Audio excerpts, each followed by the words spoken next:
হবে। আমরা দেখেছি যে পুঁজিবাজারে একটা টাস্ক ফোর্স গঠন করা হয়েছে, ওনারা নতুন কোম্পানির তালিকাভুক্তির রুল সংস্করণ করেছেন, তারপর ক্যাপিটাল ইস্যুর রুল সংস্করণ করছেন, মার্জিন রুল সংস্করণ করছেন, মিউচুয়াল ফান্ডের রুল সংস্করণ করছেন এবং কিছু বড় বড় জরিমানা করেছেন, নজরদারি বাড়ানোছেন। এগুলো কিছু ভালো, কিন্তু এই ভালোগুলার কবে এইগুলা ইমপ্লিমেন্ট করবেন এগুলো আমাদের জানাতে হবে।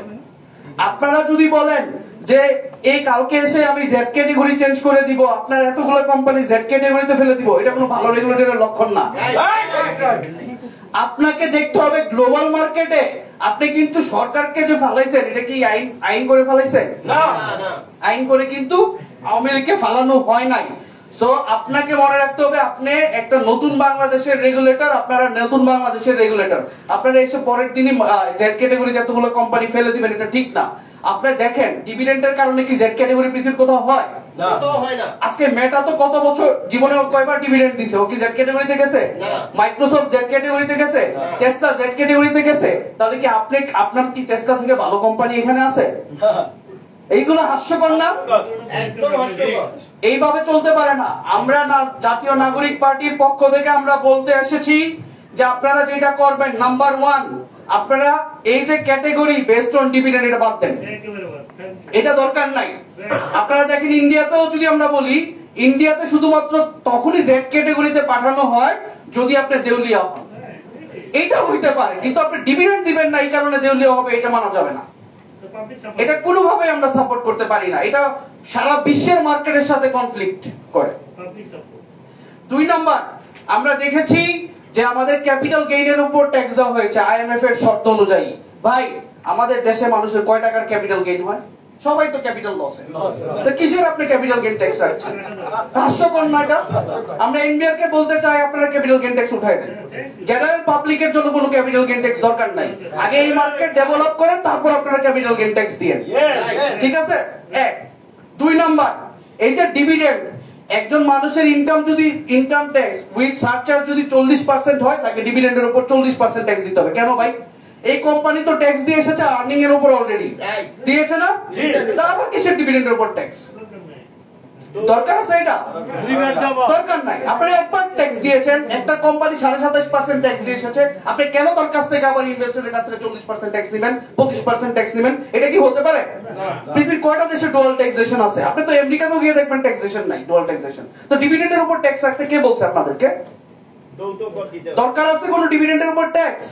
দরকার নাই। আপনারা ডিভিডেন্ডের উপর ট্যাক্স উঠিয়ে দেন, এটা আমাদের দাবি। আমরা দেখেছি অনেকগুলো মিউচুয়াল ফান্ড, বড় বড় নাম করা, আমি নাম বলছি না, 5,000 কোটি 4,000 কোটি টাকার ফান্ড ম্যানেজ করে ইনভেস্ট করেছে কি হাই প্রাইসের শেয়ার গুলোকে, জাস্ট ওদেরকে ব্লক করছে, ঠিক না? ডাম্পিং করছে, এক্সাক্ট ওয়ার্ড, ডাম্পিং করছে। এই ডাম্পিং কে রক্ষা করার জন্য ওই খারাপ অ্যাসেট ম্যানেজারদেরকে আপনারা দূরে সরাই দেন। আজকে বাংলাদেশ ব্যাংক অনেকগুলো ব্যাংকের বোর্ডকে ভেঙে দিছে না? তাহলে কেন আমাদের এই খারাপ মিউচুয়াল ফান্ড গুলোর বোর্ড এখনো বসে আছে? ভেঙে দেওয়া উচিত না? আমরা বলবো রেগুলেটরদের এই ধরনের বোর্ড গুলো আপনারা ভেঙে দেন। এইগুলোর মার্কেটে কোনো কাজ নাই, বরঞ্চ ওরা মার্কেটের ক্ষতি করেছে। আমরা চাই ভালো ফান্ড ম্যানেজারকে ওই ধরনের মিউচুয়াল ফান্ডে বসাই দেন। বাংলাদেশে ভালো ফান্ড ম্যানেজার কিন্তু আছে, আছে না? ওদেরকে আপনারা ওইগুলোর বোর্ডে বসাই দেন, এই দুষ্টগুলোকে সরাই দেন। ওরা 5,000 4,000 10,000 কোটি টাকা চুরি করছে, আর কিচ্ছু না। এছাড়া আমরা বলি তালিকাভুক্ত এবং অতালিকাভুক্ত কোম্পানির যে কর হার, একসময় আমরা 10% পর্যন্ত দেখেছি, এখন কেন এটা 5% নিয়ে আসা হলো? এইটাকে আপনারা আরো দূরত্ব বাড়াই দেন, মার্কেট অটোমেটিক্যালি বাড়বে। আমরা বলি আপনি ক্যাপিটাল গেইন ট্যাক্স উঠাই দেন, আপনি ডিভিডেন্ডের উপর ট্যাক্স উঠাই দেন, আপনি মিউচুয়াল ফান্ড গুলোকে আপনি আপনার কন্ট্রোলে নিয়ে আসেন, আপনারা তালিকাভুক্ত অতালিকাভুক্ত কোম্পানির মধ্যে যে ট্যাক্স রেট আছে এইগুলা আরেকটু দূরত্ব বাড়ান, ভালো কোম্পানি অটোমেটিক্যালি লিস্টেড হতে আসবে। এবং এট দ্য সেম টাইম বাংলাদেশের ম্যাক্সিমাম কোম্পানি ট্যাক্স দিতে চায় না, ওইটা কিভাবে ইনশিওর করবেন ওইটা করেন আপনারা, ঠিক আছে? সো ওই জিনিসগুলো আপনারা করেন। আপনারা ক্যাপিটাল মার্কেটের সাথে শুধু শত্রুতা করেন না, আপনারা সবার সাথে কাজ করেন। এবং এই যে জেড ক্যাটাগরি হলে আপনারা বিনিয়োগকারীদেরকে সাহায্য করছেন, এটা কিন্তু উচিত না। আপনার সাহায্য করা উচিত ওই কোম্পানিকে। ওই কোম্পানিতে আপনি একটা স্ট্রং ইন্ডিপেন্ডেন্ট ডাইরেক্টর বসাই দেন, যাতে ওই কোম্পানি ঠিক হতে পারে। কিন্তু আপনারা যে এগুলো করছেন এগুলো বিনিয়োগকারী ফ্রেন্ডলি না। তো একটা জেড ক্যাটাগরিতে শেয়ার চলে গেলে কতদিন লাগে শেয়ারের টাকা পেতে? বিনিয়োগকারীদের জন্য তো লস। হঠাৎ করে আপনারা শেয়ার জেড ক্যাটাগরিতে ফেলাই দেন, এইভাবে তো চলে না ভাই। আপনারা বরঞ্চ একজন ইন্ডিপেন্ডেন্ট ডাইরেক্টর বসাই দেন, যার মাধ্যমে ওই ব্যবসাটাকে আপনারা রিবাউন্ড করতে পারবেন, রিস্ট্রাকচার করতে পারবেন। এগুলোর দিকে একটু মনোযোগ দেন।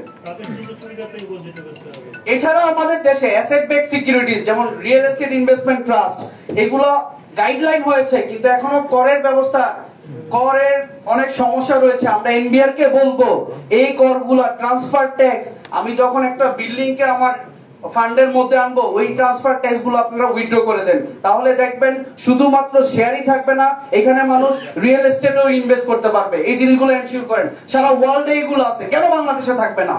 ঠিক আছে, এইগুলো আপনাদেরকে মনে রাখতে হবে। এছাড়া আমাদের অর্থ ঋণ আদালতের যে আইন আছে 2003 সাল, এটাকে সংশোধন করতে হবে। দেউলিয়াত্ব আইন নিয়ে আসতে হবে। আমাদের দেশে শর্ট ট্রেডিং, শর্ট সেলিং চালু করতে হবে। আজকে আমি একটা শেয়ারের এক্সাম্পল দেই। এই বেক্সিমকো লিমিটেড 160 টাকা পর্যন্ত গেছে, এইটা শর্ট সেল করা উচিত ছিল না আমাদের? যদি শর্ট সেল করতে 160 টাকায় যেতে পারতো? তাহলে এই যে আজকে 100 টাকা করে শেয়ার পড়ে আছে, আজকে মার্জিন লোন দিয়ে পুরো মার্কেট ধ্বংস হয়ে গেছে। এই ধ্বংসটা হয়তো শর্ট সেল থাকলে হতো না, মানুষ কিন্তু শর্ট সেল আগেই দিয়ে দিত, এই শেয়ারের প্রাইস এত বাড়তো না, যার ফলে কি হতো, এই মার্কেট এত ক্ষতি হতো না। তো আমরা বলি আপনারা শর্ট সেল চালু করেন, আপনারা কারেন্সি ট্রেডিং শুরু করেন, গোল্ড ট্রেডিং শুরু করেন। এইগুলো হলে মার্কেট আপনার বেটার অবস্থায় যাবে। এবং ডিমান্ড সাইড আপনারা ক্রিয়েট না করে আপনারা মার্কেট কোনোভাবে সংস্কার করতে পারবেন না। আজকে প্রভিডেন্ট ফান্ডে ইনভেস্ট করতে গেলে রেস্ট্রিকশন, আজকে ইন্স্যুরেন্স কোম্পানি ইনভেস্ট করতে গেলে রেস্ট্রিকশন, আজকে ব্যাংক ইনভেস্ট করতে গেলে রেস্ট্রিকশন। ভাই 9.4p তে ব্যাংক, ইন্স্যুরেন্স কোম্পানি ইনভেস্ট করবে না, কে করবে? তো ওইগুলোকে আপনারা এত রেস্ট্রিকশন দিচ্ছেন কেন? আপনারা এইগুলো ঠিক করেন। এছাড়া আমাদের দেশে পেনশন ফান্ড করছেন, ওই পেনশন ফান্ড কি করে? পেনশন ফান্ড গিয়ে ট্রেজারি বন্ড কিনে, তাহলে তো মার্কেট ডেভেলপ হবে না। ওদেরকে তো শেয়ারও কিনতে হবে, ঠিক না? আমাদের সভারেন ওয়েলথ ফান্ডের কথা শুনছে, এগুলো আসতেছে না, এগুলো আসতে হবে। বিভিন্ন ইউনিভার্সিটির ফাউন্ডেশন থাকে, এই ফাউন্ডেশন গুলোকে স্ট্রং করেন, শেয়ার মার্কেটে ইনভেস্ট করার জন্য উদ্বুদ্ধ করেন, ট্যাক্সের বিভিন্ন বেনিফিট দেন, তাহলে মার্কেট পার্মানেন্ট ডেভেলপ হবে। আর না হয় 2 দিন পরে পরে আমাদের এইভাবে আসতে হবে। এগুলো আমাদের কি করতে হবে? ডেভেলপ করতে হবে না? অবশ্যই ডেভেলপ করতে হবে। এবং আমাদের ফ্লোর প্রাইসকে স্থায়ীভাবে ওদের কান ধরে বলা উচিত আর জীবনে ফ্লোর প্রাইস দিব না। এখনো কেন 3টা কোম্পানি ফ্লোর প্রাইসে থাকবে? 2টা, এগুলা রাখা যাবে না।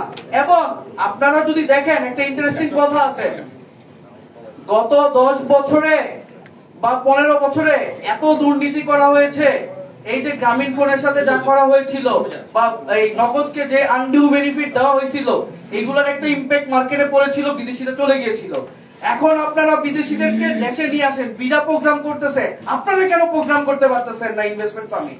বাংলাদেশে এসে ইনভেস্টমেন্ট সামিট করেন, বিদেশিদেরকে নিয়ে আসেন, বলবেন আর কোন রেগুলেটরি কনস্ট্রেন্ট এই বাংলাদেশে, বাংলাদেশ 2.0 তে থাকবে না, আপনারা আসেন ইনভেস্ট করেন, আমরা আপনাদের প্রোটেকশন দিব।